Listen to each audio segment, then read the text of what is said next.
শক্তিটা কি দিলেন? তিনটি শক্তি দিলেন, তিনটি গুণ। কি কি গুণ?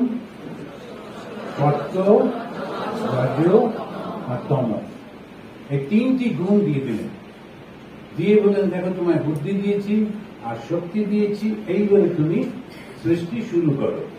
তো ব্রহ্মা খুব খুশি, বসে বসে সৃষ্টি করছে। কিন্তু প্রথম দিকে একটু ভয় ভয় লাগে না? সেজন্য যখন দেখবেন যারা ওই কম্পিউটার চালাচ্ছে করছে ট্যাপ করে মারে।